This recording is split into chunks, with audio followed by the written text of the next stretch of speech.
അപ്പോൾ നെക്സ്റ്റ് ഒരു പ്രോബ്ലം തന്നിട്ടുണ്ട്. എന്താണ് കാണാൻ വേണ്ടിയുള്ളത്? മാക്സിമം ഡിസ്ചാർജ് ആണ് കാണാൻ വേണ്ടിയുള്ളത്. ഒരു റെക്റ്റാങ്കുലർ ചാനലാണ് തന്നിട്ടുണ്ട്.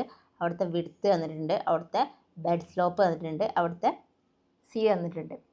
അപ്പോൾ ഇനി നമുക്ക് എന്തൊക്കെയാണ് ക്വസ്റ്റ്യനിൽ വന്നിട്ട് മാക്സിമം ഡിസ്ചാർജ്. അപ്പോൾ ഡിസ്ചാർജ് കാണാനുള്ള ഇക്വേഷൻ എന്താണ്? Q = V × A ആണ്.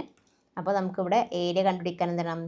ഏരിയ കണ്ടുപിടിക്കണം, വെലോസിറ്റി കണ്ടുപിടിക്കണം. അപ്പോൾ വെലോസിറ്റി V കാണാനുള്ള ഇക്വേഷൻ എന്താണ്? നമുക്ക് അറിയുന്ന ഇക്വേഷൻ തന്നെ C/√mi എന്നുള്ള ഇക്വേഷൻ ഉപയോഗിക്കാം. അപ്പോൾ നമ്മൾ ക്വസ്റ്റ്യൻ നമുക്ക് തന്നിട്ടുള്ളത് എന്തൊക്കെയാണ്? ഫസ്റ്റ് ബെഡ് സ്ലോപ്പ് തന്നിട്ടുണ്ട്.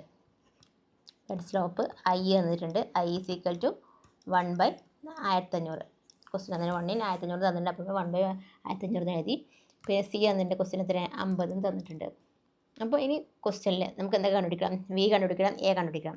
വി കാണാനുള്ള ഇക്വേഷൻ നമുക്കറിയാം. ഏരിയ കാണാൻ എന്താണ്? റെക്റ്റാങ്കുലർ ആണ്. റെക്റ്റാങ്കിളിൻ്റെ ഏരിയ എന്ന് പറഞ്ഞാൽ ബ്രെഡ്ത്ത് ഇൻറ്റു ഡെപ്ത്ത്. അപ്പം ക്വസ്റ്റ്യനിൽ നമുക്ക് വിഡ്ത്ത് തന്നിട്ടുണ്ട്, അതായത് ബി തന്നിട്ടുണ്ട്. ബി 4 മീറ്റർ തന്നിട്ടുണ്ട്. ഡെപ്ത്ത് നമുക്ക് ക്വസ്റ്റ്യനിൽ തന്നിട്ടില്ല, അത് നമ്മൾ കണ്ടുപിടിക്കണം. അത് കണ്ടുപിടിക്കാൻ ക്വസ്റ്റ്യനിൽ പറഞ്ഞിട്ടില്ലേ മാക്സിമം ഡിസ്ചാർജ് എന്ന് പറഞ്ഞിട്ടുണ്ട്. മാക്സിമം ഡിസ്ചാർജ് എന്ന് പറഞ്ഞാൽ മാക്സിമം ഡിസ്ചാർജ് കിട്ടണമെന്നുണ്ടെങ്കിൽ ഒരു കണ്ടീഷൻ ഉണ്ട്. എന്താണ്? ഡെപ്ത്ത് = B/2 ആയിരിക്കും. അപ്പോൾ അങ്ങനെ ഇവിടെ മാക്സിമം ഡെപ്ത്ത് കിട്ടണമെങ്കിൽ, മാക്സിമം ഡിസ്ചാർജ് കിട്ടണമെങ്കിൽ ഡെപ്ത്ത് എങ്ങനെ? B/2 എന്നുള്ള ഇക്വേഷൻ കൊടുക്കാം. B/2. ബി എത്രയാണ്? 4. 4/2 = 2. അപ്പോൾ നമുക്ക് എത്ര കിട്ടി?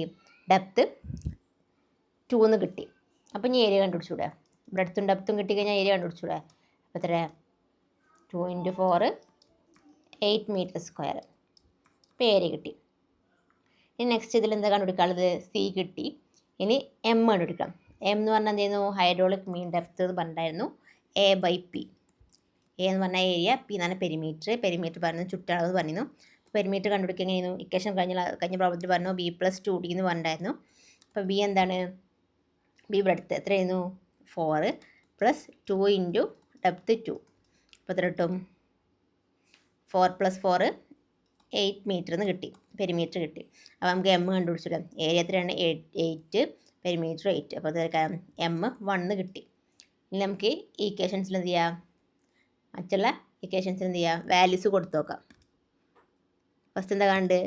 ഫസ്റ്റ് വി കാണണം. First V = C/√mi. C question തന്നിരിക്കുന്നത് 50 തന്നിരിക്കണ്. √m നമുക്ക് ഇപ്പോൾ ഇത്ര കിട്ടിയത് 1 കിട്ടി. I എന്ന് പറഞ്ഞാൽ 1/1500.